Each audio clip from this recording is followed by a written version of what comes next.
pioneers, but we weren't scared.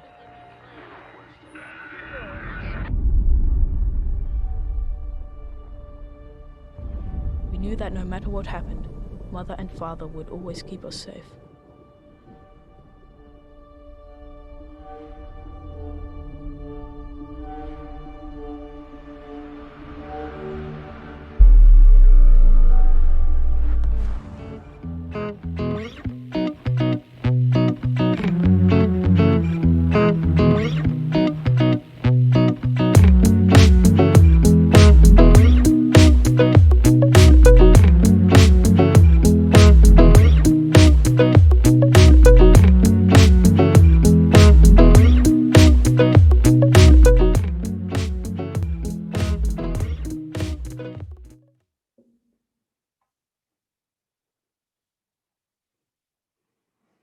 My mic is not actually showing up. Let's see if it shows up now. Check 1 2. Check 1 2. Johnny, can you give me a mic check?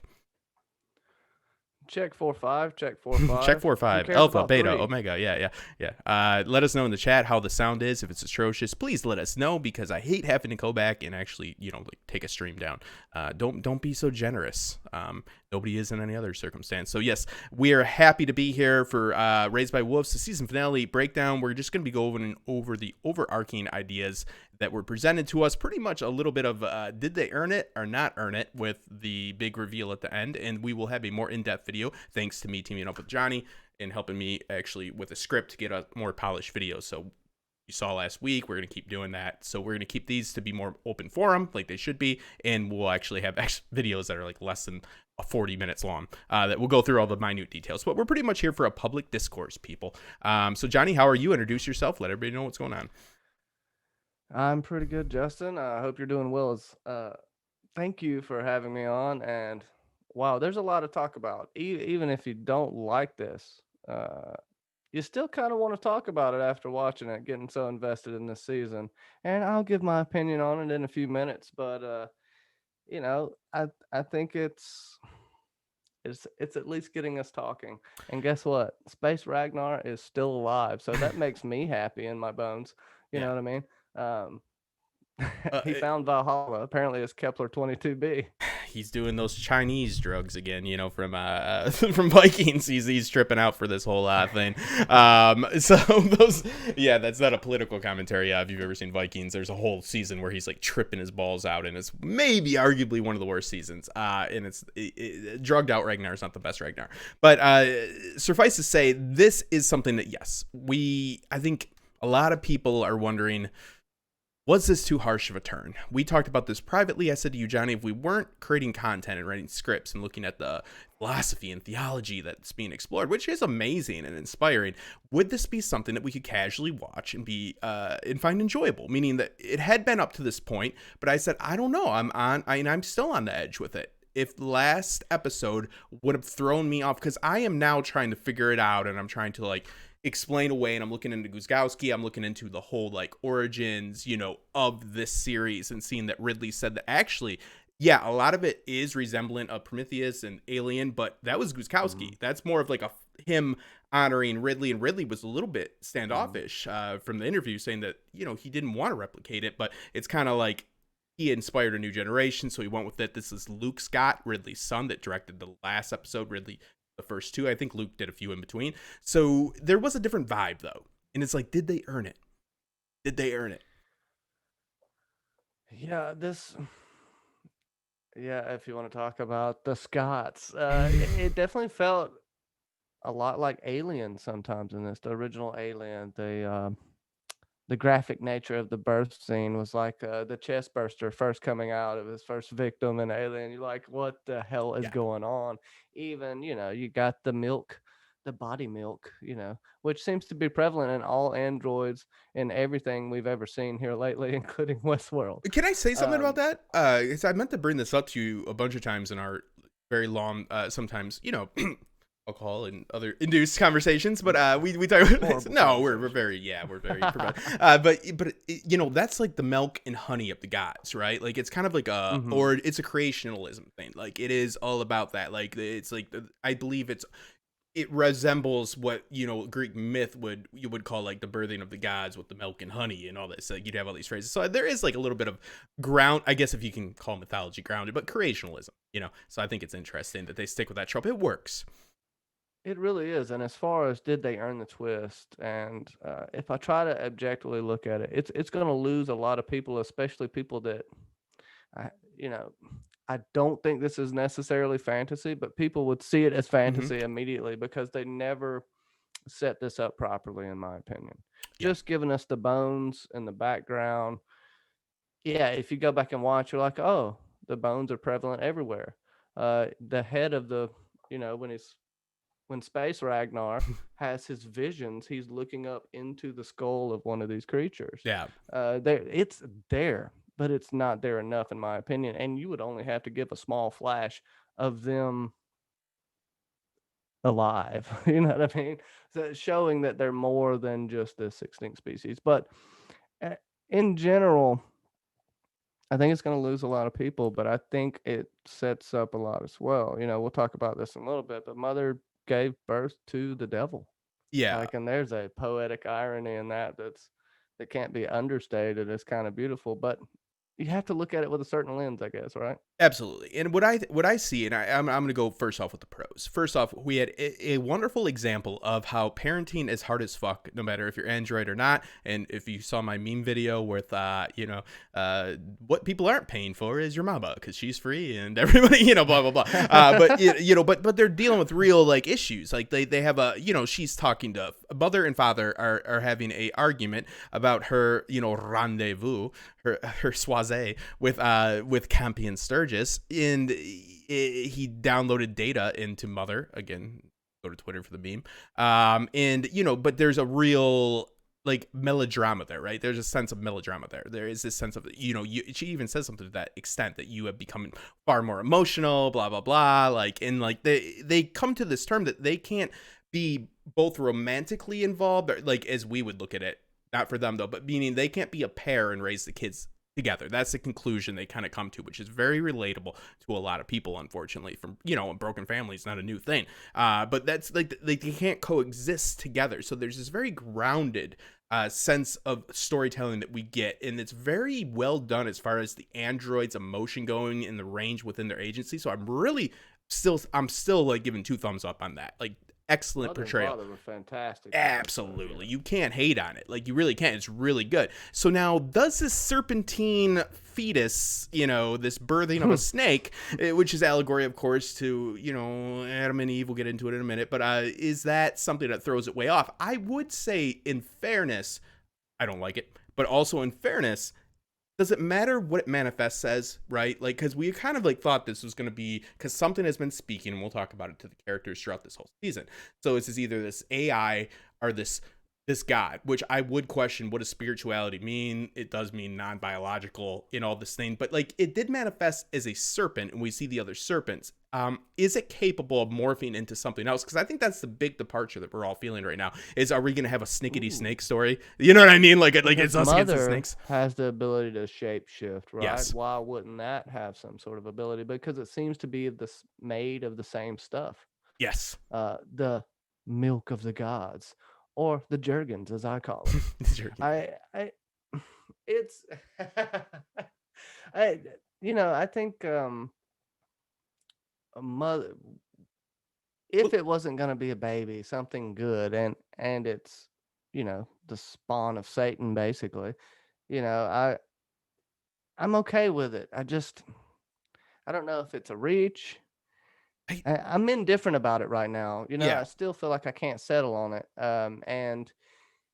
But I agree with you. I don't think it matters. What it represents is all that is bad, manipulative, all that separates humanity. It kind of represents an idea, or it's like a reverse Adam and Eve story, right? Yeah, it's this manifestation of a personification or snakeification of evil, right? Like, and it is a little bit distracting. Bruce, right on cue, always being far too gracious. Bruce C. Moore. I was just about to actually just quote you, because Bruce is one of my patrons, but also one of the people that, like, besides Johnny, I've been in most contact with about this show. Bruce is one of my Patreons. He's been with me since Westworld. He's a fantastic gentleman all around. But yeah, like, Bruce expressed some real doubt, like, and and I could definitely, I think that he explicitly said that, he's not hating it, but he's invested a lot into the show, and it's kind of like really. It's really gotten our attention, which that's something to speak to right there. Like, is that, like, we get invested because they did such a good job at grounding it, right? And then it seems like episode 10 could be just a part of a different film or series. It seems like a big departure.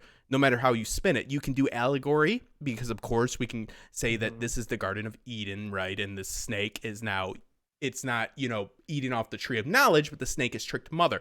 And we can look at certain aspects of this and find some intrigue, meaning, like what you just said, the snake does seem to need mother, right? And it does have abilities that mother has. So how much, like, because I think a big problem is the symbolism. And I find that problematic as well, because I don't want a bunch of, like, fighting against snakes. I'm sorry. I just don't want all these snakes on this planet. I'm sorry. Like, get all these mother effing snakes off this planet, like, type deal. So it gets a little bit silly, but also within the theology, like, some are, like, praising this. Grace Randolph, somebody you guys know I love from Beyond the Trailer. A little bit wacky. Love you, Grace. But like, she was all about it, right? Like, she was all about it, but I'm a little bit skeptical. Like she said, it rode the line within this theology that it wasn't too smart or too dumb. I would say it's a little bit too on the nose, and they went a little bit too left field with the serpent. But we don't know. I think they should have let us know that it could be something else, because I think this series, and I know I'm being long-winded, I'm so sorry, but I think this series really does hinge on the next episode, being season 2, episode 1, right? For us to get, like, some clarification, because we ended at, like, the gestation of a snake that goes through an obvious, like, depiction of sperm hitting an egg and coming out more powerful, right? So, like, what does it do after that? I guess I'm asking you, I'm asking the chat, we'll bring in Mackenzie, because we're doing an actual laid out video like we did for the 5 questions, but what did we get for answers? Did we get any of our 5? Well, I don't think so. Probably not. No, I don't think know so. what holes Shit. are. They just go to the center of the earth like we thought. And we'll get into a little bit more of that. If you look at the snake, Peter Griffin has already thrown out the Adam and Eve vibes, and we'll go into more of that in the video. But it's kind of beautiful when you look at it like that, like mother and father being Adam and Eve. And Eve also was Mary and tricked Joseph, by right? the snake into becoming a god in herself, into being a creator herself. But because she dared create, she ended up giving birth to pure evil, giving birth to the devil. And this goes back to that quote from the showrunner. I'm not going to try to pronounce it because I'm horrible at it. We got the Gone Show. That was so. I hope Yeah, I actually that was actually good though. I guarantee you could not replicate that. Like, that was the perfect, I like. accidentally thumped my spring on my. That's a boom perfect like that. A Foley person, that's a person that does sound effects for movies, would love that for our Gone Show. Trust me, I'm gonna save that audio. I'm gonna do that MP4 on this. Sorry, go ahead. She is God and the devil, and she is gay. Now we've seen her give birth to the devil. So does that mean she becomes a god in a sense at some point? It could be her path to god status, because she is seemingly, based off, especially rewatching it, what Campion says to her when he's making her, she is the cornerstone. It's on her whether humanity survives or not, I think, at least until those kids get old enough to lead. And you know what? Paul needs a timeout for about 14 years. Yeah, he shot Sue. That was a bitch move. Bernie L asks, but how does it fly? That's what we're talking about, Bernie. It has traits of mother, the snake, and it seems like it's obvious that these leviathans, these succubuses, these snickety snakes, they need them, because this was not something like that's arbitrary. They seem to feed off of this earth. You see that the devolved, which isn't really a thing, not to get all like dickety about it, but come on, we don't. I want to say the snake was responsible for that, but we don't. We let's talk a little bit about that before we pull Mackenzie in. Is that we do see a Prometheus, like almost a direct reference, right? Where we see the stranger. I guess we did find out who we got 1 out of the 5, right? Because the stranger. But it was just some. We figured out who the stranger was. He died instantly. Yeah, he just got died right murdered away. straight Like, up. Like that shit happens. she, like in Kung Pao when the dude punches through the chest. That's basically exactly what happened. He's like, and here I am, and then he should have stayed in the shadows. That was probably the reason, because his defense's Mother report. grabbed the gopher chucks and just went crazy. But you would say regressed, because evolution is not linear. Like, we don't progress as we should. Well, goddamn no, we don't. No, their genes had to be manipulated somehow. They had to be infected by something. Mind parasite. Oh, maybe they all ate one of mother's eyes. Who knows? But, is there a third eye? Because I've been in the comments. I got a commenter that told me that there was more than two eyes, and I don't remember that. Is there an actual third eye? There's 4 eyes. There's the 2 that she took from the necromancer eye, regular guard droid. But I've only seen 2 necromancer eyes. Yeah. Regardless, we don't know that the eye is not still whole inside of Caleb, and she can punch through a body, so she could grab it out of his stomach if she can get close to him. So that will be there at some point. Well, what I think is interesting that I want to get to is that we have a story that could be a little bit redundant, right? Because we have the story of a failed Earth once, right? Because they've all had to travel to Kepler 22b. So now, is this failed Earth for the same reason in which our Earth failed? Because now we have a civilization that also failed. So are they giving us just another reverse creationalism, myth? Are they actually going somewhere with this that's meaningful? Because we do have the interjection in this series of the atheists that come in what I was hoping to be a different type of cross. And I know we did the research for it when we were planning the video yesterday, Johnny, but I forget the name of that double cross. But it is a Mithraic arc, but it is the atheist in which we looked up that double cross. And if you have a double cross with an infinity symbol on the bottom of it, that's satanic. And I was all like, not that I'm hyped for Satan, but like, I was like, okay, that's interesting. And then we got confirmation from Guzkowski in the podcast, which I've been meaning to talk about. There's a excellent supplementary, content for this series with Guzkowski, just like they did with Watchmen. I'm having a podcast that, we'll link in the information below. I'll get that to you, OTDA. Thank you, brother. But yeah, like we have patriarchal cross. Yes, so the patriarchal cross, but it is explicitly stated that those are atheists that took over that landing craft. So before we bring in Mackenzie, let's just go over the quick plot points. Paul figures out that his mother, Sue, is not really his mother, right? Because something is speaking to him, which we have to believe that this is those snakes to some extent. Are you under any illusion that it is a different voice? I mean, it could be. I could be an asshole and say it's Otho talking to him, but no, it's this Saul character. Whatever was talking to Caleb, whatever. That's why I think it's connected to these dark photons. That's why I think the serpents are connected to these dark photons. I think Caleb Caleb or Marcus. we call them 3 different things. Yeah. Which, ingesting the eyeball, he's ingested dark photons, and this is making him, do all sorts of cool things. I think this is a new form of LSD as well. So or DMT. We're Rogan it here. That joke, but anyways, Joe Rogan for you guys. No, I think that there's every indication that whatever these snakes are coming from, I think it is the dark photons. I think that there is a static relationship, right? Like with those, whatever that snake is embodying, or that snake embodies, is the same thing that's speaking to Paul, that makes him shoot Sue, a perfectly fine surrogate mother, in my opinion. But that's really the extent that we get of the Mithraic here, because the rest of it is a lot of, Caleb's fever dream, in which he sees a snake after he's ingested this necromancer's eyeball coming out of a hunter's arm. So there's a lot of symbolism there, and there's a connection there. So I have to think that everything that has been dictating Paul shooting Sue to them not going to the tropical zone. And let's remember that when they first crash landed, they were aiming for the tropical zone at the beginning of the series. They were supposed to go there right away. Magnetic anomaly. Yeah, but they said, oh yeah, like, and Mother said that she feels stronger where she's at. So there's all of this like extraterrestrial, and that's where like you really get into the theology, because what is science to you and what is like spirituality, that differs. What is something out? They bored those holes to mine dark photons. but it backfired on them and gave birth to this creature. Well, they The had to go down it. photons themselves developed the consciousness. Oh, that could. Hey, there we go. We got a Anyway. video. Yeah, we already had one, but now we got a better one. But yeah, it is. rewatch They it. had to go down, right? They had to go down the rabbit hole because that gestation situation, mother was obviously not having a 9-month period, like in which, you know, not period, better phrasing, but 9-month time span in which earthly woman would have to have a baby within, which she's a necromancer. Why would she? But also, we should look at the snake's evolution in the period in which it went through that core, right, and came out. It changed its powers within that. If you look at the snake before it enters and then after it enters, there's a big difference right there. So we should think about what is the period of gestation, and then for how quickly that evolves, and kind of lay that in.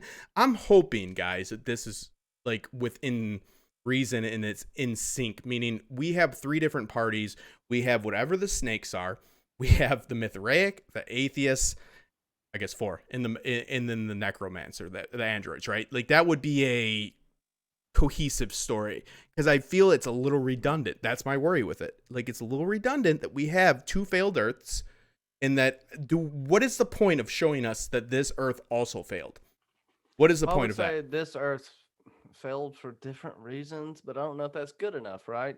I think that maybe I think the main point they'll be trying to get across to this is the origin story of our religions. Yeah. Type deal is what it seems. You know, and even like Peter Griffin made a good point. He said he don't necessarily think that the serpent is evil as of yet, and it may not be, you know, good and evil. That's just what Eve thought. He said, "Hi." She said, "Hi, snake," and he said, "Snickety snake." Hello. Eat the fruit. Snakey. Good for you, Peter, for not being so judgmental, though. Good for Peter Griffin. Can we applaud him? Yeah, I think it's gonna still have to be in the background next season, and they can still use it that way. There's only one of them. It needs to plan and plot and do whatever it's gonna do. But I think it's like a parasite. I think it feeds off these people. It feeds off their sorrow and misery. It feeds off, you know, you could equate it to a demon. You could equate it to Satan. You could equate it to any bad character. Few of my exes. Right. Any of the evil characters in religion. It doesn't have to even be. And it also seems to physically feed, right? Because this is all like this is like a Texas Roadhouse rib plate, right? Like this thing is picked to the bone. It really is. This whole, and it seems like and they're eating their own. So raised by wolves, they're eating their cubs, essentially. You know, like they said, tastes like pork. Fucking can't. But yeah, it's an interesting twist. Is it earned? I will say that aesthetically, I feel like, in Heidi Costume Co., what's going on? Thanks for showing up. I'd like to get her take on it. I think aesthetically, this is a little bit too detached for my taste. Not that I'm like going to give up on the series, but yeah, I felt a sense of detachment. I felt a sense of there's not a consistent stream of aesthetic flow. You know what I mean? Throughout this series, this episode seemed like very departed from the series, in which, besides the very great, which keeps you hooked in, of mother and father deciding that he is going to straight up lobotomize himself. That is where you get this excellent like insert, like they insert this like android agency and way of like calculating things in a beautiful way, because we keep thinking, oh, they're just like humans, but then you do see like that very critical and that very finite sense of like yes or no, right, that we would think a computer would have within father, because it's an emotionally driven decision. But also he just says, I'm just gonna go ahead. He's like, well, I don't get along with this chick anymore, so I guess, you know, I'll go ahead and lobotomize myself. Because remember, I said to you, I go, is he gonna kill mother? Because that's how I interpreted it at first. Yeah, and I mean, buddy, I guess he went a more logical route than we would. Yeah, like I'm like, he's gonna kill her. That was my first. I don't know what that says about me. It's interesting too, because, you know, it seems to me through this that them raising the children started to give them more and more humanity. You could say there was something different about mother, but father himself became more and more attached to these kids, and I think that's pretty cool. You know, the love of a child, or having love for a child, kind of develops you. But drains your checking account. I kind of have a problem with the dark photons, because they can't explain them, and they're never going to explain them. And I fear when anybody has something like that, they will use it as I don't know, what do you call it, plot armor or something like that. Something to just cover up the bad spots. Oh, you need an answer? Well, it was just dark photons. Keep going. How dare you put out talking about answers? Let's bring in Mackenzie. Mixed So bag. we will take a short intermission here, except to bring in another actual. You'll be able to hear me, Johnny. I'm gonna start a new meeting here. We'll bring in Mackenzie L. Burns, and we'll talk about this because what we essentially have is that we have a situation which Mother does give birth, but it is to this like this Leviathan of sorts, like I said, and we have Caleb. Good. Yeah, and we have Caleb, which is hallucinating the whole time, and his whole arc is now he just killed some pretty inept, I would say, not the best trained. They must be Westworld. Man, these series have so much in common. That is so Westworld, security, right? Like, remember season 2? What is it? I can't even remember their damn names now. QA. Man. Is it quality assurance? Yeah, the QA. Yeah, They kept parachuting in, and they're like, we're here now. And then they kept just killing them right away. Like, they were just like, it's the guys that flunked out of Stormtrooper class, like, school. Like, then they got, like, Westworld QA. So, yeah, Delos QA. So, yeah. You don't even have a name tag. Gonna die. We're here now. And they're like, yeah, that's what the guys that parachuted in last week said. Yeah, they died within a day. But, we have a situation where we have a atheist movement that hijacked a Mithraic arc. So there's a conflict right there because obviously Marcus is indoctrinated now, right? He's like got all this like religion within him, and I would say it's more of a power. It's more of a thing about power. It doesn't seem likely that he would really be a believer.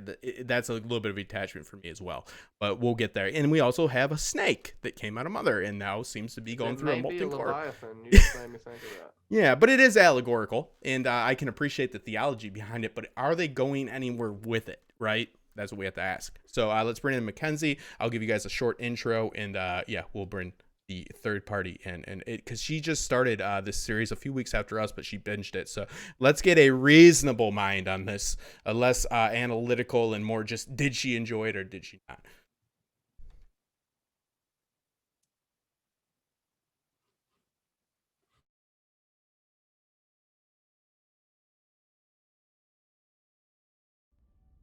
That no matter what happened, Mother and Father would always keep us safe.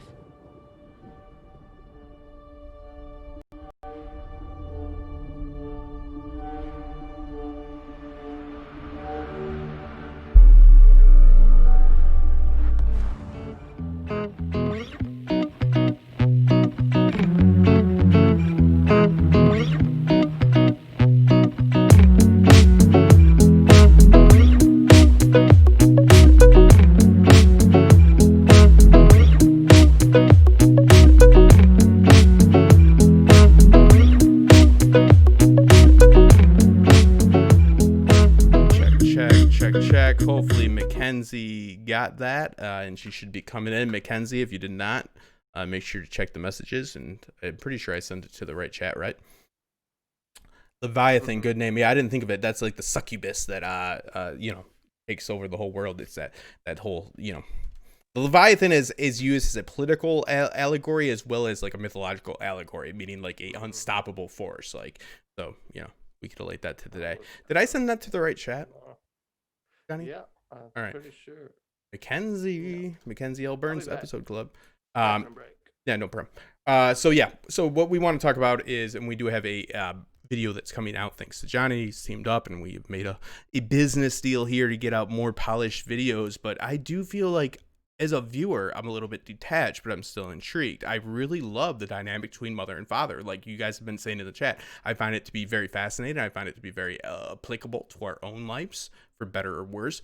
But this departure from the aesthetic as well as the theme, even though the theology kind of adds up, I feel like the man is, like, I feel like the snake coming in there really throws things a little bit off, and I don't think I'm alone on that. So I did do a poll on Twitter, and I'm pretty sure that it was close. It was like 60-40 for 60% of people said that they enjoyed it, right? And then 40% of people felt like they were not satisfied. So it does have us thinking. So I try to put it aside because us as content creators are always just trying to get some sort of like, angle on something. So like I try to step aside and think, okay, so if I'm just watching this to just have fun and enjoy a series, how much do I really want to watch more of this? And I would want to watch the first episode of next season, and that would really probably dictate whether or not I would watch this series again, right? Like that season 2, episode 1, if that doesn't give me something, like I'm out. You know, like I would probably be out because I feel like it's a wasted opportunity. Well, you've already invested 10 hours if you're a casual viewer, so why not give it at least one more episode? Well, yeah, you give it that episode, but there's a lot hinging here. Yeah, are they going to do a huge time jump? That's a big question too. I think not, because they're still in dire peril. The kids still have a lot of drama to go through. They're alone, separated from mother and father. They're going to have to defend for themselves, which bunch of foreshadowing for that. Father trying to teach the kids to fend for themselves while taking a bunch of grief from mother.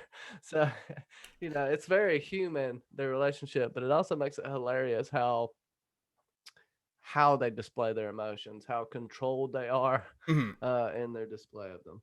Yeah, well, what I'll say too is that the fascinating aspect of this, there is a pro to this twist.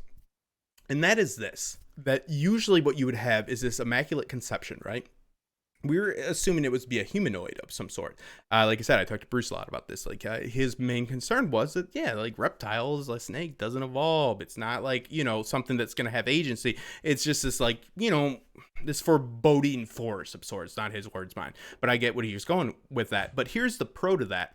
The kids in which she was sent there with, the kids in which now she's obtained after, not in the best matter, but the kids in which she has agency over, now they become her children more. I think that she has given birth to her own enemy. She's not in a league with this thing. So I think that this strengthens the bond with the biological children in the androids. So that is your binding force in your story right there. So I think there is beauty in this. And I think that if it's properly depicted, and I think they probably should have shown that in this episode, because I think that should be the reasonable. I just can't assume. I mean, what do we think that mother? I mean, Johnny, I guess maybe I'm assuming too much, but do you think that the mother is going to be in league? I think that mother is definitely not in league. No, with this thing. Mother's the only thing standing between the children and that. So she's become more of a mother. Polar opposite. She'll be the it'd be a yin and yang, a shield, positive and negative. They may even need each other for things to survive. It may turn out like that. But now we have to have mother for the rest of the series. If it would have turned out that she did have some sort of humanoid, some sort of miracle baby, there's not much for her story arc you can do after that. Not that's going to be interesting enough, at least in my opinion. I'm not a genius and I don't write scripts for a living, but as far as story goes, it would be really hard pressed and you would have to force something after that. Yeah, well, if she gave birth to something that would be the new source of hope or anything like that. But so it does make sense in this dark sense that there is now a conflict, that mother is now given birth, and the emotion in which she felt with Campion Sturgis. Here goes my mad theologian theory, I guess, right? Which fair enough. I'm not one of those to stick to my laurels on that one. So yeah, I think it actually is a smart move. I just think it should have been better portrayed within this episode. And we have somebody that said Campion is set up to lead the kids of the Lord of Flies style. Heidi, man, I'd love to get you in on this, because man, Lord of Flies is like the worst representation of human behavior in the world. Those kids are on an island for 10 minutes and they just start killing people. Right away. There is. Glad Campion punched Paul earlier in the season. Yeah. So, I think that mother and father will have to bind together, and that this thing has the powers of the necromancers. So, was there necromancers before? Because we have a unqualified or a unstated creation for the necromancers. It's done out of Mithraic scripture. The math is something they don't understand, blah blah blah. It's follow the equation. Yeah, I don't know. Yeah, but the point is, for all intents and purposes, they don't know how necromancers are actually technically made. So there is a chance that there is some mythological or spiritual tie within these actual creatures. So they need it. It is very clear that they didn't want mother to go to the tropical zone for some reason, right? And they needed mother for this gestation period. So we need to look at needs and wants. So this character that is going to be our new antagonist didn't want them to go to the tropical zone. It needed mother for this power. And now we also have the Mithraic that are going to be countered by the atheists that came there, which used to be embodied with Marcus for about half an episode until he got fucking power. And he's like, yeah, I'm Jesus now. But I think there is a good amount of conflicts. You still have a two front war is what I'm getting at. What if there's still civilization in the tropical zone, and the only way to keep the serpent or Saul from destroying them is some kind of magnetic field to keep these dark photons or sound waves out? There is a chance for being life at the tropical zone, and not just Why would they normal want to life. keep You them could away see from this it? guy as being sickly. The stranger that we saw just being someone sickly that couldn't be let into the city. They had been corrupted. There's lots of possibilities. Is what I like about this. I just But I think do that agree, it's nobody hard want to sit well. yeah, nobody wants a supernatural fantasy-esque like dragon. I mean, for all intents and purposes, Yeah, it's a dragon. dragons. You have your what is it? The wingless kind. Yeah, they're the wing. Yeah, The they're Japanese all everything is a wingless dragon, or you got the Nessie, the Loch Ness monster. So yeah. yeah, like all these Loch Ness monster. Loch Need Ness about monster. 350. It's your mother, Trebek. But no, they like so nobody really wants a battle with like this mystical figure. So we want more of this ideological, philosophical, theological, blah blah blah. But also, can they manifest in any other way? Because they obviously have curbed the intentions and motivations of humans. So they are in their heads, if we are to believe that they are the ones that are controlling whatever this force is. This dark photon is controlling what Caleb is thinking, what Paul is thinking, what they're all mistaking for spirituality, which lays the bigger question, a more controversial one, of what's the difference between, like something that can have mind control or something like that, or an alien force, or a actual spiritual force that would probably just be dictated on doctrine. Meaning, some people would look at Jesus as an alien, other people would look at him as a prophet. It is what it is. Also, it depends how emotionally vulnerable you are at that point in time in your life as well. Yeah. It can have a lot to do with, and see that that's the people really have been affected by Saul. Yeah. We don't know Otho's story, but we know Caleb been struggling with his identity hardcore, man. Saw the scene of him cutting his face off, which was super gruesome, but I liked it. Got me hot. But but really though, we see these people like Paul. Who is he? Is it, he doesn't really, he's looking for a place because he's not accepted by his peers per se, but also he knows he's not an idiot, so he's trying to find his place in this world that doesn't seem to accept him. And they should, because you should accept everybody, because survival depends on it for the most part. Yeah. Now he doesn't have parents. I mean, I think he could be a really good character in the future, given some, I think so too, and I think that it's quite a little bit of a twist there as well, because like Bruce Seymour just said, mother said father that I was deceived, so that kind of leans a little bit of more credibility to what I'm saying, that this doesn't seem to be campy and Sturgis. Again, my theory is wrong. Like this mad theologian thing, most likely not true. Like that, it just really isn't, so like, because that's a very valid point by Bruce right there, that mother told father that she was deceived, right? So there's some exposition there that we know, but also it does seem like we were really set up for a power struggle between between Paul and Campion, and now we're a little bit distracted. That is my criticism on that, is that it's a little bit convoluted and a little bit too cluttered as far as our antagonist goes. I wouldn't recommend you end a season in the way in which they ended it, to be honest. I think that should have been the penultimate episode, just like Game of Thrones used to do. Remember, like, you'd always have your battle, and then you'd have Tywin Lannister after the battle, like, sit down, and then they'd say about, because that is good storytelling, but you don't ever end things on an action in story, people. You don't do that. Like, you don't, like, okay, remember, did you watch The Walking Dead at all, Johnny? Yeah. Anybody that watched it knows about Negan with the baseball bat. Negan, eating meeny miny mo with the baseball bat, and they left it before the action. That's poor storytelling. What you do is you show who he kills. That's why they lost so many viewers, because they didn't show who he killed. They just left it at him swinging. They didn't actually show an action, because a good story is what happens after an action. So to some extent, they showed that on Mother's side, I guess, with this Leviathan of sorts. But Marcus / Caleb / Space Ragnar, we're kind of up in there with him, because this is all this big, like, trippy hallucinogen, like he's hallucinating the whole time. It's really not a reliable source, so we're up in there on that. We're not really left where to any finite degree of where he's at, other than atheists have come there, but he still seems to be incredibly spiritual, which I think is quick of a turn. So I guess they kind of gave us a little bit past the action, but I think you could have used one more episode to see who's with who, because I mean, who's camping with now? I mean, like what is happening? Like we're a little bit up in arms. Yeah, you should have, if you were going to end it on any type of action, it should have been the penultimate episode, as you were saying, Yeah. like of them going into the center of the planet. Then cut the episode, and we come back and see if you got to wait to see if they're going to come back, but not a whole season. Like now we have, it's a really big variable, It is and like if they don't 3 overuse variables it, at it once. could be okay. But it's right for overuse. Peter Griffin did have a good point here. Campion will be the Jesus figure, which I can definitely see that.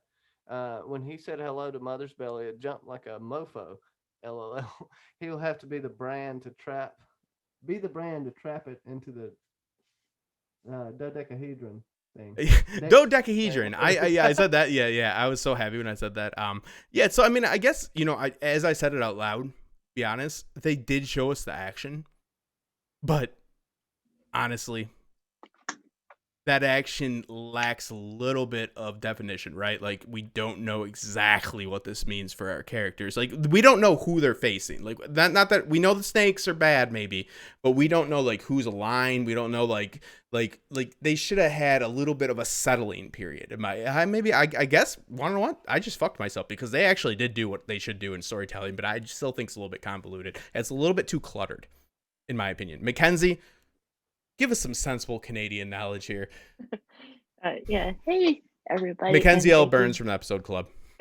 Yes, and thank you, Justin, for having me on. And it's always nice to be on with you and Johnny. Yeah, I was catching up with this, and yeah, the finale, like the last 10-15 minutes is like the part where you really go like, wait, this is going off of a different direction than you're expecting. But I really enjoyed it. It was a bit freaky at some parts, because I'm not like the biggest when it comes to gore and stuff like that. But it was quite enjoyable, and Space Ragnar is definitely real. Yeah. Miss T asks, we do believe that mother and father on the other side of the planet, right? They're in the tropical zone. Not yet. Now they seem like they have crossed with the core, but I guess, yeah, that's a valid point. So have Johnny, do you think they've crossed the actual horizon yet? The equator? No, because they talk about needing to get or go to the tropical zone, or needing to go somewhere else. They're still in whatever quadrant they're in. Yeah. Because mother was drawn toward the whole of sacrifice that we've seen in the flashbacks. Like, we'll get in start to talk about this, but the snake for some reason seemed to have needed to go to the center of the planet. And there's a bunch of birth symbolism there, the sperm and the egg, but I'll let you get into that a little bit, Justin. And Mackenzie, what your thoughts were on that? Jeez Louise, man. Well, you see, guys, when you have intercourse with a lady, but it's definitely, very, very, it's not all that metaphorical. It's pretty like straight up. Like they maybe could have showed you a sex ed video at that point. But yeah, they did not get there. But there's also something to be said that mother is into like father. That is a great part of the series. Like, that I really love. Like we talked about before, that father and mother are so relatable, but then at the same time, they're so abstract, right? And them going and mother saying that she felt more powerful there is a sense of spirituality for a robot, right? An android. Like, I would argue that that's just how people would say that mecha makes them feel, or per se. You get what I mean? Like, so there's an interesting point to that, but we look at it very analytical, and we're like, oh, so she must have a better power source there, and that's probably true to an extent, but I find that to be fascinating, that she just had a feeling, right? There is no logic or data to actually support mother's assumption that she was more powerful there. She went there because she felt. And we know about people that just feel things. They don't think things. They don't look into things. They just feel away. Emotion drives them. She's an emotionally driven being as well. Yeah, I think her baby was more powerful there, right? Baby.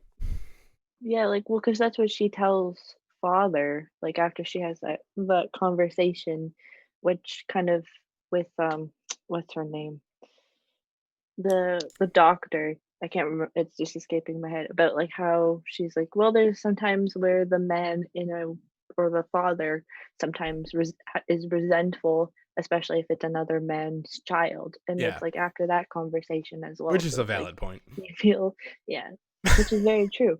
And Yeah. it's like you almost feel like, because they have that conversation, obviously, and then it's like the thing of, I feel grounded here, and then he's like, wait, what? It's like this is where the baby, which obviously is not a real baby, turns out to, I guess, Hey, have its no you, power. come on. Snakes' lives matter too. We know. Yeah, Yeah, or yeah. That's space eel, babyisms. whatever you want to That's call it. babyism. Not what she expected, right? But Mackenzie, you came into No. this episode or this series, like you caught up fairly quick, right? Like what? It's been the last Yeah. 2 weeks you've been watching it. Yeah, like because I was watching a previous show and kind of delving into that, but now I caught up rather quickly, and I was like, I'm gonna watch like a whole bunch, and then obviously I caught up with the last episode, and yeah, it's an Thumbs up or interesting thumbs show down to for see. you? Thumbs up, be real. Like thumbs up or thumbs because you binged it, so you might have the best actually indication at I would least within this say panel. I would say that the the story flowed as Mhm. it should. It followed the normal trajectory of a season until basically when the gunshot goes off and all hell breaks loose in the last 15-20 minutes of the episode, where everything flips on what you actually expect, like when it's the baby has to come out now, and then that whole transformative scene that we get, which leads to the cliffhanger of the show. It almost is like, wait, did I just watch the same show? Yeah. Like, why did it It's end like on this specific Arlie moment? Ermy. What the fuck was that? You know what I'm saying? But Exactly. structurally that makes sense because it's the darkest Mhm. before the dawn moment, like, and you're supposed to leave on a cliffhanger. I think that there is a lack of I would say just your basic storytelling, like satisfaction of you get a few bookends. So like we're now aware, like, okay, so the prophet thing, like I heard Grace Randolph talk about, which I love beyond the trailer. I'm like one of the only ones that does. But she was like, oh, who could be the prophet? Like if you're still asking who the prophet is in any story, you haven't been paying attention, as Ramsey's been saying. You know what I mean? Like this is not gonna ever give you an answer like that. We talked about that when me and Johnny were doing the other script, right? Like we're like I even said in the video, I'm like, we're probably not gonna, but I'd like a character to declare it in some aspects, you know, like to what they believe, but you're likely not gonna have a prophet in the show. It's kind of like, you know, a talk and a discourse about spirituality and mankind, or, you know, life in general. So I think that there's a lack of satisfaction that we get because it twisted so hard on us. It gave such a left turn at the very last moment that we do want to know what's happening, but we also feel a little bit too frustrated. I want to use an Something analogy that else I'm not going to use, and it has the word is- blue in it. You get what I mean? Like I don't want to didn't use it, really but I've already used change. it. It really does leave you like that. Right? Sorry. It didn't. The story didn't really change, did it? Like we still have this omnipresent threat.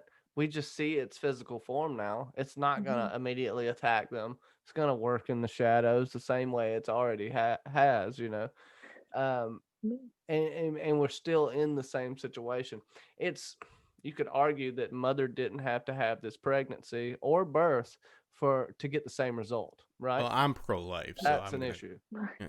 It also Well, seems like everybody's sorry. pro-life in I'm this joking. situation because you ain't got a choice. No, no. Well, in this show, yeah, you Bad kind of joke. have to be, or at least for, well, they are. Like it kind of drills it into you with that they are pro-life because there's not many human children around. But yeah, as you were talking about like the gestation period, Mhm. it seemed like mother was like like what you could say, like 3 to 4 months along in the beginning of the episode, like when they're walking. But when she's reunited with with Campion and all of the other children, it accelerates that process. It was like once they met and she got a doctor to take care of her, it was like overnight her stomach Yeah. just grew, which is highly suspicious. But Yeah, we have to just Mhm. like I guess acknowledge that it's going to be like I guess they were consistent because after they go through the molten core, which we have to assume has something to do with dark photons, the snake as well, the Leviathan of Swords, does get extra power. One of the things we were talking about, me and Johnny privately, and then I'd like to ask you, Mackenzie, is a lot of the criticism of this show has come from the portrayal in the actual acting that comes from the children. I actually think that that's unfounded, except for, and me and Johnny rewatched together because we're best friends. And I did not like Paul's. I felt like this was the first. Shut up, Johnny. I heard you. But I felt like it was like I felt like that Paul's performance actually for the first time I saw like legitimacy.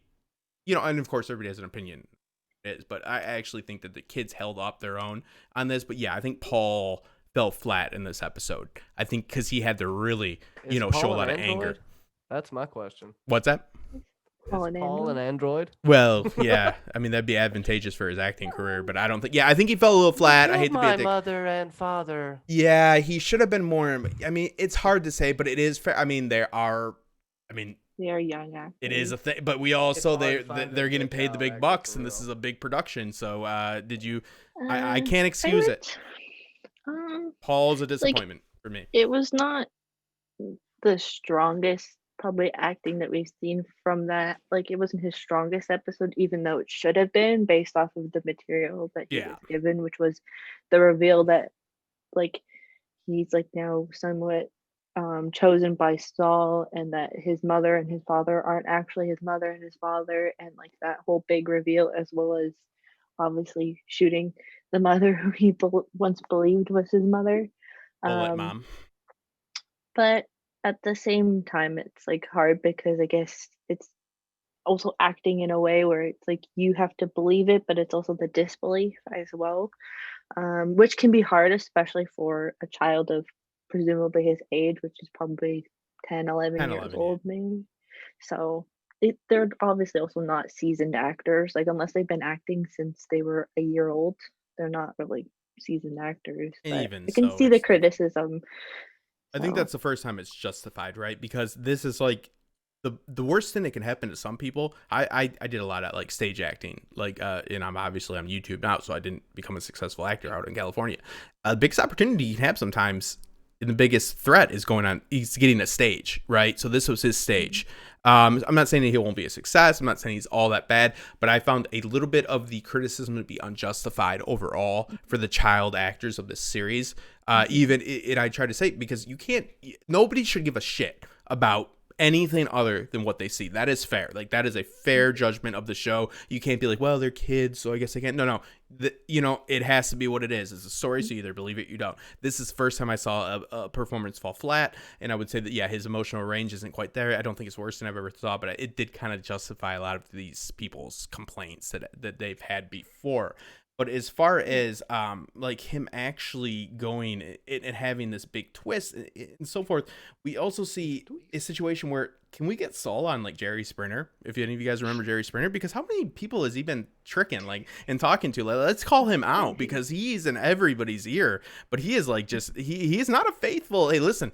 He is a snickety snake, and he is, because he is not telling the truth. Like, we need to get him out there, and we need to have people do like the dance they used to do when they found out, which is really inappropriate. They're like, I'm not the father. I'm like, why are you dancing? It's so inappropriate. yeah. It's a lot of Satan-like aspects, and again, Mithraicism and Christianity are two different things. Yeah. But you always have evil aspects in religion, but they Mhm. seem to be pulling more from Christianity and using Mithraicism as a shell for that message.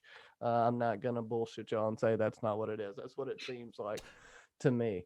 It's manipulative. It's what drives people apart. It's representative, you know what I mean? But that's the evil threat that's been there the whole time already, whether we have the snake there or not. Now the snake can suck people's blood, so I hope they got something So many teeth. better up their sleeve. Now we have this is something, see, this hurts it, in my opinion. The snake was flying the plane, okay? Was flying. Well, It's flying we know away that from snakes are us. good aviators. That's With it been flying, established, sir. probably, but why did it have Don't to be a sit fool. in the Sully. Sully landed. That was a snake. He was a snake. Well, he had That's snake what we'll descent. call He's the a descendant of Sully snake. from now on. Yeah.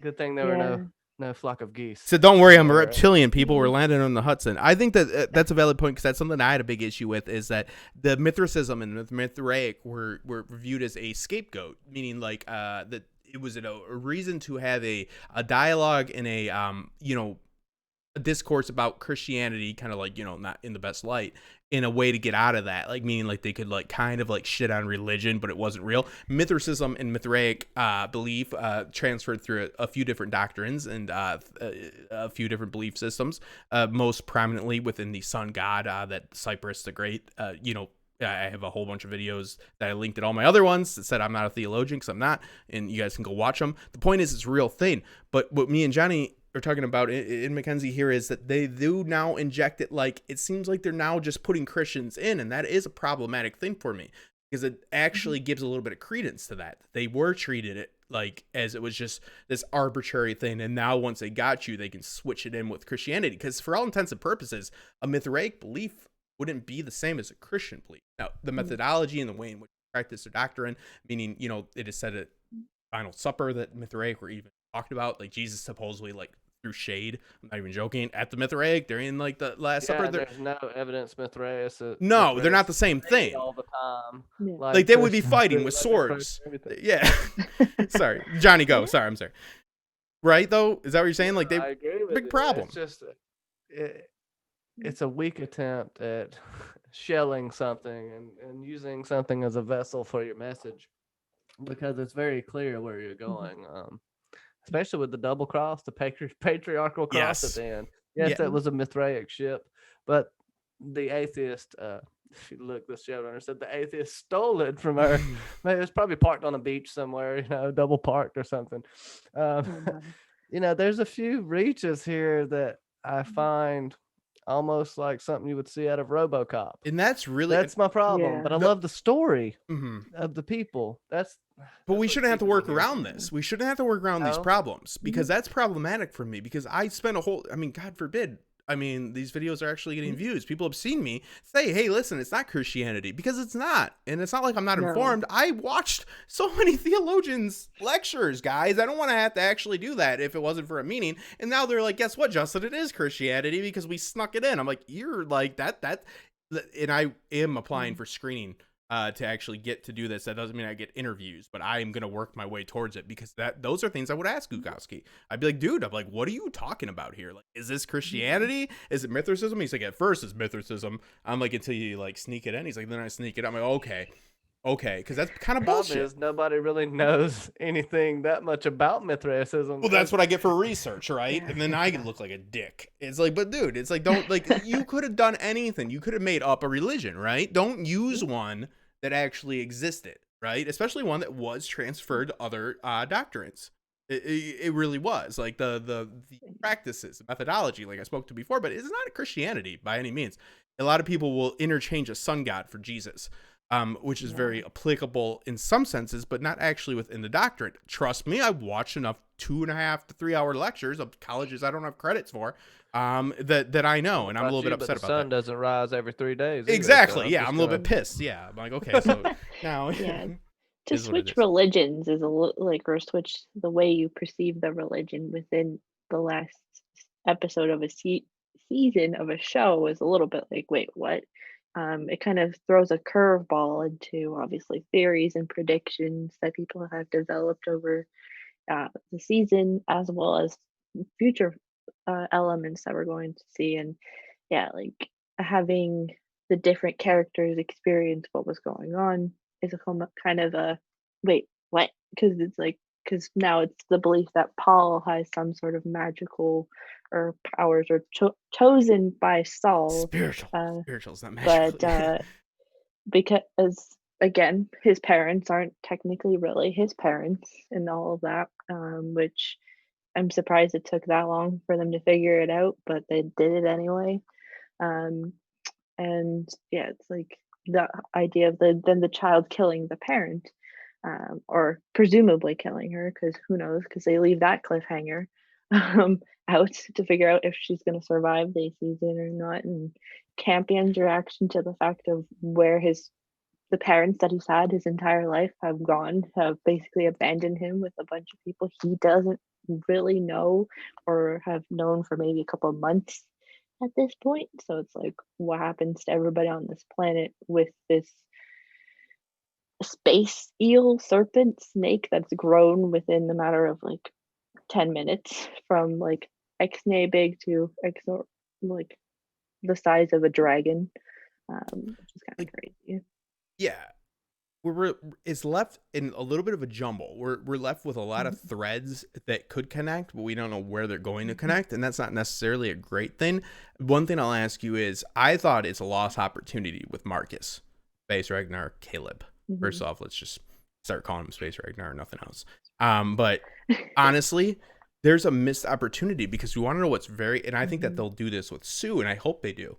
But his fervor, this religious fervor, this deep belief that he has it's just too strong for me to buy into. I just think that, like, I get the meaning of it, but I think a better conflict wouldn't have been him just whooping the shit out of those 4 guys that just, I don't know why they had guns. Nothing's worse than a guy that doesn't know how to use a gun that has a gun. Like, I mean, just ridiculous, right? All right. Oh, see that? That's what we get for. Make sure to sign up for the Patreon. Hold on 1 second. I'll restart a meeting here. Jenny, can you do a hangout call with you two? Can I do a hangout? Yes, sir, I can. Please. Thank you. Alrighty. Oh, wait, did it let us keep going? Okay, yeah, no, that's it. No, They yeah, warn you. Fuck you, Zoom, we're not paying you. Anyways, yeah, but anyways, what I'm saying is that, like, the big conflict would have been, because he's an atheist, right? And then now his people are there. Instead of just shooting them, like, there should have been, like, that should have been, like, the conflict. Like, what do I do now? Now my people are here. They ganked the ship. Like, do I jump back on? Right? Like, that should be, like, a huge thing. That would be a very interesting aspect of the show, a very intriguing aspect, that he should be drawn back to the people, in which he has a spiritual belief, because atheism is a spiritual, it's a non-belief in spirituality, but is definitely just as strong. You know what I mean? Like, that should be that should be like this intrinsic thing that he should be drawn to. But no, he's just like boom, boom, boom with a laser. Like, and he's like, you know, it's done. It's like, no, like, I think that they missed the ball on that one right there. And who's to say they're not going to go do it? Guzkowski better do it. But yeah, that's a little bit ridiculous. That should be a big struggle. Caleb is screwed, right? I think he's emotionally broken. And something I caught on the rewatch was Sue, when he first started hearing the voice, Sue was like having oh my God, having hallucinations and having a psychotic break after being in sleep for so long, in hibernation for so long. It's very, very common. And if you start to think about it, none of the androids have heard voices. It's only been humans. And it's only been the humans. Well, no, not the humans at hibernation, because you got Campion was told to kill himself. And he doesn't have a chip. Yeah. Campion doesn't have a chip. So that rules out the AI. Yeah. But my point is that Caleb's gone too far. He's had a complete mental break, and he's alone in the middle of the desert. Lots of symbolism with Jesus. Everybody's always in the desert. And the Bible's just everywhere. full of deserts. It's just freaking everywhere. 40 days. And well, it's one of the most commonly known stories in America anyway. So it's pretty, and all over the world. So, but his state of mind is not in any way logical at this point. I would say they should have gotten advantage of him, or taken advantage of him and just took him hostage, or he actually shows some of his power that he got from a necromancer eye, which that's where their power comes. That's the source of their power, even according to Campion Sturgis. So that makes him an unreliable narrator to a point. It does. Which isn't great. It really does, because that may not be happening. Yeah, with the snake out of Hunter's arm, we don't believe that happened, but we do have to. And I'm with you, Johnny. Like, I'm not gonna go and, because you could go do a theory and say it's all simulation or all this, but that's always bullshit. Oh, no. Like, but like the thing is that the thing that he saw with Hunter, but they didn't do a good job of depicting of when it was and when it wasn't. We just kind of know, because we have a little bit of common sense, so we're just gonna go ahead and say that that's a big plot point. They didn't do that great of a job of the transition, right, Mackenzie? Like, they should have done a more overt transition, but we just have the sense that they probably should have, like, played it a little bit close to the chest on that one. Also, are we to believe that there's a spiritual, like, renaissance for Caleb or Marcus, or that I see him as just being, like, plagued? Like, I literally don't see a conflict within him. I look at it as like he's got a parasite.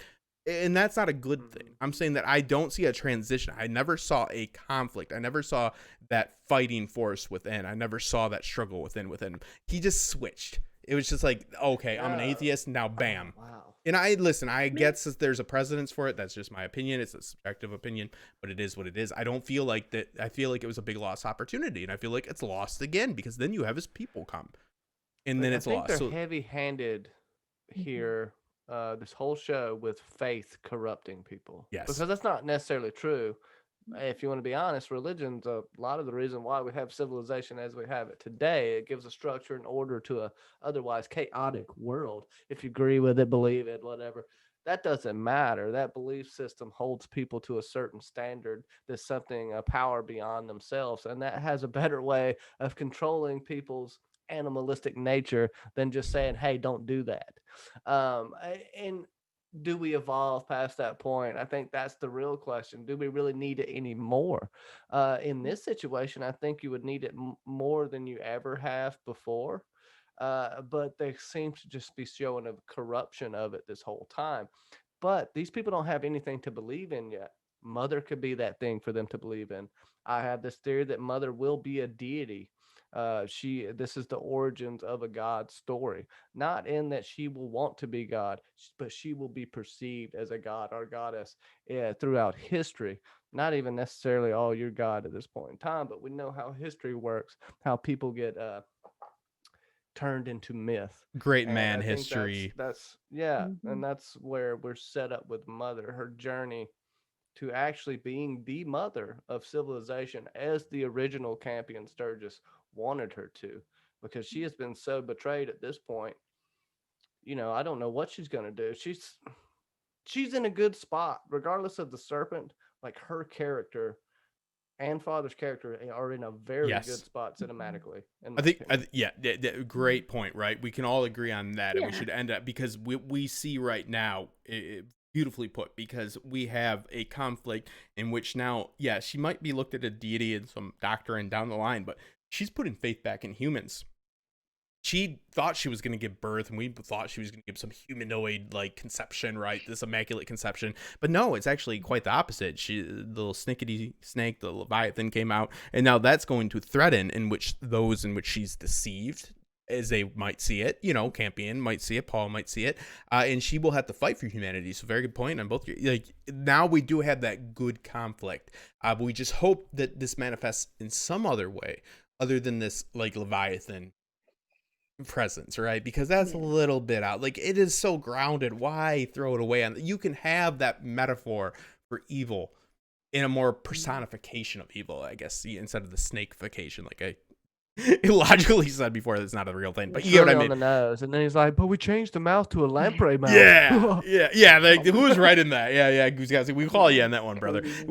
Praise them when it's good and call it when it's bad, man. I think that we're not happy with the embodiment of evil, but the evil was always coming. It makes sense in a story sense, like meaning for the arc, they need to fight against evil. Snickety snake, not the best, actual embodiment of it, but hopefully visually they adapt. Chinese chicken, that's who's gonna defeat the snickety snake, bro. Yeah, Chinese. God. We were doing, no, we can't. Bare naked ladies. Yeah, we Just were. So you don't take it out of context. Yeah, it's not a context. It's only context for me and Johnny. I said we should record when we watch these goddamn episodes, because I'm like, the commentary. Yeah, it's ridiculous. It'll get us both in jail. But yeah, it's totally ridiculous. But it is at least fun. So the series is fun.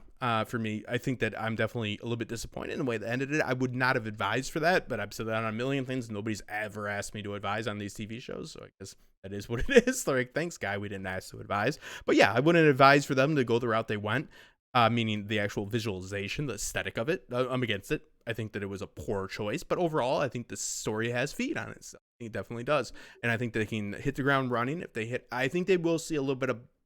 Hopefully, they don't overcorrect, but they'll see. I think most people aren't that hype about the snake, and they'll see that and they'll probably transfer it, because that's applicable. That's applicable to humanoids. Like, they can use it. It's just evil, no big deal. We all got 90 seconds. Still snake invasion. Yeah. They're like, we gotta have more. When I put on my, gotta have more snake bell. Yeah, no, yeah, no, it's not. Yeah, Snake bell. I gotta have more of those snakes. Yeah, so yeah, hopefully there's no Christopher Walken that's there, but yeah. We are gonna be talking about. We're got 2 videos that are gonna come out that Johnny's helping with. He's part of Top Shelf Fandom on the payroll, baby. So make sure to creativity. But also, you know, we'll have more polished videos that are coming out, like you saw recently, and that's a good thing. Also, me and Mackenzie and Johnny are also going to be looking at what, Mackenzie? Brave New World, the show on Peacock, or if you're in Canada, Nobody's in Canada. Don't play that demographic Heidi on my was channel. here, No, like- I don't care. She knows better. She knows. 3 people. No, yeah, it's what is? I'm sorry. I just always like to disrespect Canada on this channel. My numbers go up every time I do it. They go up right when I disrespect Canada. I know, but yeah. There's Brave no bad World. end. There's no negative to that. Trust me. Yeah, calling you out, Canada. See you later. Yes. Yeah, but the Brave New Hey. World, we talked about it a lot during Westworld. It is pretty much Westworld is Brave New World. Brave New World, I think was 1, and it is a. Please go back because we did a lot of work, and we did 2 streams on it that nobody watched. But yeah, it's fantastic. So go from there. And I think, hold on, everybody. Hold on. I think Zoom just. I think that's the time it did it, guys. Canada finally got their in. I am not paying. Here you guys go. Back so you can say goodbye. But Aldous Huxley. Yeah, Brave New World. It's on Peacock. We'll be covering that. I'm going to be looking at The Boys as well. And yeah, we got it from there. So and these people, these fine people should be coming back right about now. But yeah, so it should be a good time. But yeah, Brave New World looks fun. It's on the Peacock channel, which is NBC streaming service, which, believe it or not, yes, in Costume Co. Let's see. You are planning on watching Brave New World. Canada matters. Canada matters. We love you. But yeah, we were talking about it last time me and Heidi were on. And if you guys have not seen Heidi's channel, which atrocious, because Heidi is fantastic, so you better all go check out her channel. But yeah, check it out because we were talking about this last time. So it's a fantastic, if you're into Westworld, if you're into any of that, I meant it's atrocious if you're not watching her channel, just to be clear. That my phrasing might have been off on that. I'm like, oh, her channel. No, your channel's not yeah. It is. It's the other way around. No, her channel's fucking fantastic. She's an actual professional. That's rare to find on YouTube. Trust me. She is one of the best in that field, and she has great videos on Game of Thrones, Son of Ice and Fire. Go check out her actual videos, and she does me a favor, and she comes on and she shoots shit with Justin, lets me shit on Canada. Mackenzie, rightfully so, probably is not. That's why she left. She's like, fuck you, Justin. That's probably the right move. That's the right move. That is really the smart. You gotta actually respect that. Like, that's the way to go. Like, that's somebody I'd be like, well, you know what? I'd go with that. But no, we just didn't pay. So yeah, Brave New World. That's got Harry Lloyd, which is he's a descendant of Charles Dickens, and he's also He invented twerking in Essos. In A Song of Ice and Fire. Yeah, we got Harry Lloyd is in this.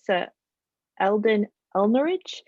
He was obviously famous for playing Solo in Han Solo, the Solo movie. Wait, which one was it? Don't tell the people Solo that. movie. And then there's Jessica Brown Finley, who, if you guys watched Harlots, she played Charlotte. Demi Moore is in this show. What, are you serious? Yeah. Demi Moore is in this? Yeah, she plays John's mother in the show. She plays Lynda. Wow. How yeah, was I so foolish? There's a few actors that you'll know that are in Brave New World, and yeah, I recommend it. I watched it, and it's a good adaptation. The cleaning guy with a brand new cleaning solvent that works on everything. So yeah, she's in that show. Well, yeah, but Aldous Huxley wrote this. This has a Ford in it. This has Bernard in it. This has a society of savages and intellects. They don't have a a data pad, like the iPad, in which they like program Maeve's attributes with, but they have shock floors. Like this was Aldous Huxley, like telling the story about artificial intelligence, which is essentially a story about the objectified and those who are set aside in society, and talking about agency over your decisions. Like the savages, they get to like read Shakespeare, you know, they get to actually indulge in art. And soma is a drug that they give everybody in the regular society, which is this consumerism, this highly capitalistic, like just like you need people to buy bullshit because bullshit sells and nothing is like needed anymore. This lack of meaning in life. It is all of the aspects of like theology and philosophy in which we just love about all these shows that we talk about on this channel, embodied in a book that was published in 1931, guys. Like, I mean, you really just can't get any better than that. You just really can't. It's amazing that this thing was published when it was published. It was amazing. The hindsight, also a little bit sad, right? Is it a little bit sad when that comes true? Like 1984 George Orwell's like nailed it. You know what I mean? Like that's a little bit sad when that comes to fruition. I'm sure George Orwell wasn't happy. Wouldn't be happy. No, I don't think that guy was ever happy. No, but no, I'm just saying hypothetical. No. Yeah. Yeah, Brave New World. If you have read the book, which most people typically do in an English class or pick it up in their spare time, like I did. I didn't have to read it, but until obviously watching the show, Don't shame us. it's one of those things where yes, you can definitely see if you've liked Westworld, pretty much slotted into a what to watch when you're waiting for Westworld to come back type of show. And it's not a mini series. They're expecting a season 2. So just forewarning for that. Well, that's a good sign though. That's a good point because I've been because that is good if they have actually, sold for the season 2 got greenlit. So, because we all want to be invested in something that's going to be meaningful and lasting throughout the whole series. So Mackenzie's already seen a few of the episodes. I've been waiting. We have a few episodes that have come out for Raised by Wolves that will go into detail, but kind of, the rhetoric that we've been talking about. But Brave New World is one of the new ones. Also, Gains of London has been sent to me because people notice that I always wear a Peaky Blinders hat, but I also am fascinated by pretty much that whole culture. So I'm definitely checking that out. I love that. I thought you were wearing a bonnet. Oh. Sweet old Johnny. Oh, Johnny. But no, I can't thank you guys enough. But I'll give you. So Mackenzie is going to be, me and her are going to be teaming up a lot. I'm going to be at her disposal for her channel, for better or worse. And she's, exactly. Hands up. Yeah. Congratulations to Mackenzie. You just graduated from college. She took a few film theory classes and she's all educated now. So, get used to it, people. She knows what she's talking about. Always says. They got Vikings too, right, guys? We're all going to be on Vikings. It should show up. The information for this trailer should be dropping soon based off of last year's marketing. So like the Ghost of Ragnar, I will be affecting everything. You may not see me, and you may not see me twitching my fingers all weird, but I'm there. Guys. And I know that sounded kind of creepy, so I'm just gonna let y'all talk for a second now. The scripts are much better. Scripts are much better. You'd be surprised. The seer is pretty boiling up some theories about what's gonna happen with this. So yeah, I can't wait for it because we've all had a good time with that. Thank God for King McKay, one of the best content creators out there that gives a voice and really does pave the path. Not to be hyperbolic, it's actually true. It's just such a great guy that has a channel that's obviously larger than mine, but he that's what makes it capable for us to do things on Vikings, is that it shows up in the SEO, and that's things that we have to think about, like Brave New World. Like we're gonna kind of have to carve that out. So when it counts on Top Shelf Fandom and our channel to do it, we're smaller channels, so every little bit helps. So it's like these bigger content creators and stuff like that, they mean a lot. But also, this is my crew, like Johnny said. Besides the twitching finger thing, like the last video, that's he's script editor on that. He'll be the script editor for the next 2, so he's on the payroll. So support creativity, please. The finger in the darkness, the finger that guards the realm of men. That's me. Fired. He's fired now. Getting the job was the easy part. Oh Lord. I can't. No, he's too good. Really too good. He's surprisingly too good. I'd love to. You could pretty much say anything right now to keep his job. Oh, geez. Yeah, let's not test that, though. Let's not test that there. But you probably could get away with it. I appreciate the pride. Yeah. Don't make me a cook. But also, speaking about, that there's a better way to do content. There really is. And we're trying to figure it out. And speaking of that, Gray Area's channel, we are back this Sunday for sure. We're doing a Rhaenyra stream for Dance of the Dragons, the Obsidian Road. I'm obviously one of the best content creators out there, one of my good friends, and it's an honor to work with her as well. So it's like there's better ways to do what we're doing. And we're trying to do it.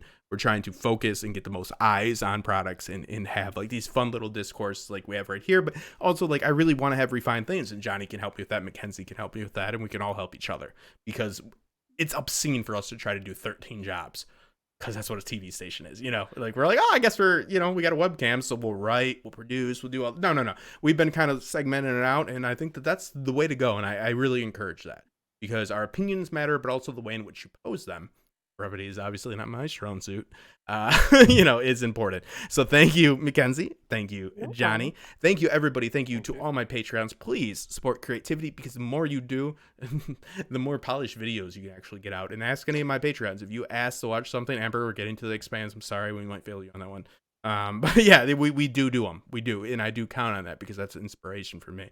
Raised by Wolf was something that I was definitely interested in, but I'm definitely more motivated by my Patreons wanting to see it. So we do support anything you guys want to see, and we do look into it, and we'll do it. And it gives us a meaning. We're all looking for something to actually do in life that will leave an impact. So not to get all sappy about it, but giving you a little bit more joy in your life brings us a little bit more. A sponge that we squeeze for all it's worth. And you guys definitely. But thank you. Support creativity. We'll play you out. Subscribe. Mackenzie, subscribe to Johnny, and we'll see you guys soon. We were the first, the pioneers, but we weren't scared.